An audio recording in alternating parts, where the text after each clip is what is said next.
Hey guys, what's up? Today I wanted to talk about eggs because there's so many out on the shelves, and when I went to the supermarket I had so many options to pick from, and I've done a lot of videos in my past picking out my pasture raised eggs. So these are my eggs that I normally buy, and I've given reasons why I choose these, but there's still a lot of questions on what are all these other choices that you have available, why I pick those versus the others. And I think there's some misconceptions out there about certain eggs too. So I wrote a whole article on this, so you can look at the article too and see it written out on some of the differences, but I wanted to just give you some visual examples of what I was talking about. So our first egg that I'll go to is your standard cheap egg, your conventional egg that you'll see in the supermarket. And normally you won't see this one labeled free range, pasture raised. You might see a USDA grade A on it, which all eggs are graded by the USDA. You'll have a AA, A, and B. Typically they're grade A in the supermarket, and this is just a rating based on external and internal quality, not necessarily nutritional content. So it just has to do more so with the shape of like the yolk, its roundness. So it doesn't have anything to do with if you're going to get an egg that'll be less nutritious to you.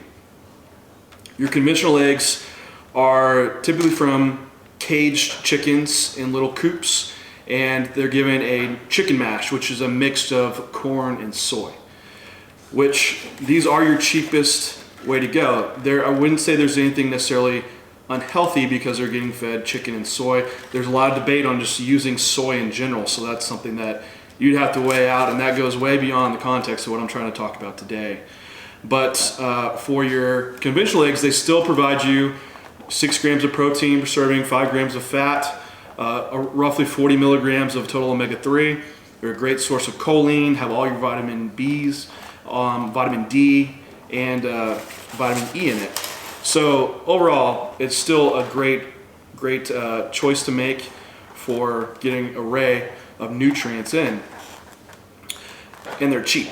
So that's your cheap option to go with. So this could be a good option if you're just don't have a big budget and you're trying to get a good nutrition source in your diet. The next thing that you might see is cage free. And that's where I probably see the most of when I was looking through the store that I have. So these next ones that I have are cage free. And you know, they have a labeling called farm fresh on here. Doesn't mean anything. There's no standard on what that means. So don't think that has any extra nutrition value because it says farm fresh.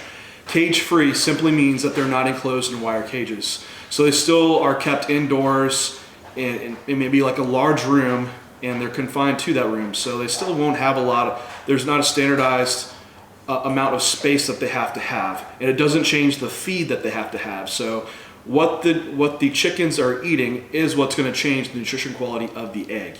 So between a conventional caged raised chicken egg versus a cage-free, nutrition-wise, you're not going to see a difference.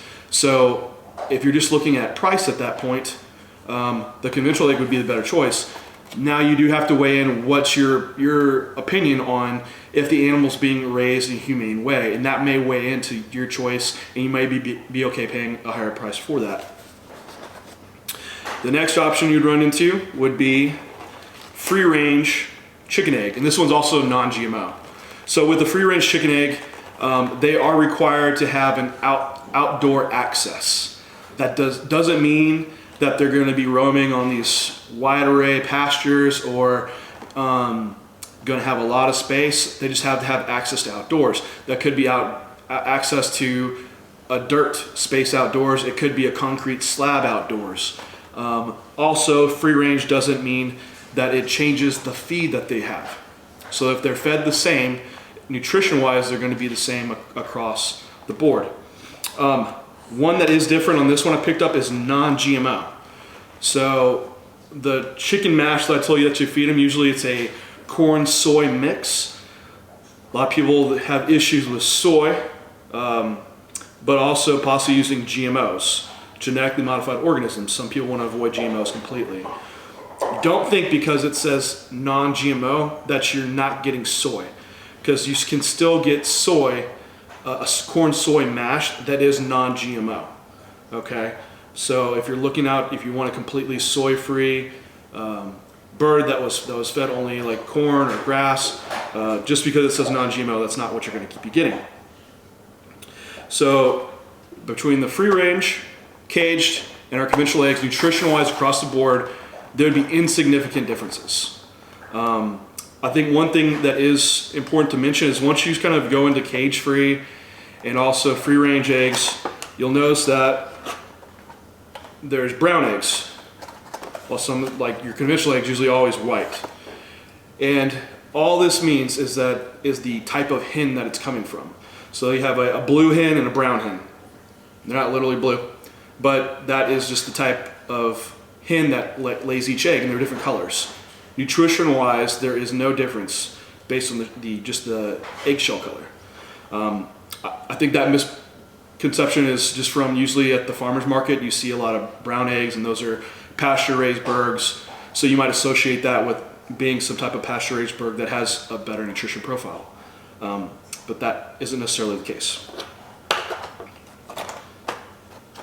So next on our list is our pasture-raised eggs. So these birds are required access to a field where they can consume their natural diets, which they can hunt and peck on insects, worms. They're supplemented with still a mash of some sort. And looking at what they won't label on here, so if it is not labeled what they're feeding, usually it's just that corn, soy mixture. It has been shown that pasture-raised birds, when compared to conventional raised birds, do have higher omega-3 content. They have higher vitamin D content, so, and also higher vitamin E content. So they do have an improved nutrition profile over the other eggs. Not to say that the other eggs are poor nutrition or unhealthy for you. Also, there is the humane aspect that the birds are able to go outside and have access to grass. And usually, like when I've seen these farms, they're shifted from different points of the field. So they're not just on the same patch of land every day, so they're moving around. So the humane aspect might weigh into it for some people. Some people might not care. But nutrition-wise and with how the birds are raised, this would be could be a better choice for you if you decide that. And the thing to really ask yourself too is if the nutrient difference is significant enough to justify the cost. They are like 38% higher in omega-3. Maybe you're getting enough omega-3 through another food source, so it might not make sense for you to or the fact that's higher in vitamin E. You might have enough in another food source to where that doesn't matter. The next option that I saw, the one that I grabbed, was an organic omega-3 egg. So with organic, they require that they cannot be caged. Also, they have to be fed on an organic feed, so it won't contain any type of antibiotics with them.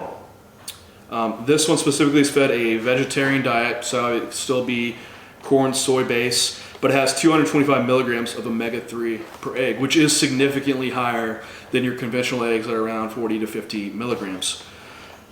Usually they're fed like a flax seed. You might see some that have like a DHA amount, which they're fed. Some can have like a fish oil that they're giving. It is important to know, like the omega-3 that's found in eggs, if you see an egg like this, is primarily ALA, which ALA doesn't have all the associations to the health benefits that we hear about from omega-3. Those are specifically DHA and EPA, which are found from fish. So that's something to weigh out if you're picking your omega-3. ALA still has health benefits, but you have to be able to justify the cost in that. And it might be cheaper for you just to take a fish oil supplement and eat your conventional egg, and cost-wise that would be best for you. Also, just organic, it's a thing maybe of being humane or not. Again, they're just not in cages, so that doesn't mean that they're going to roam on pastures.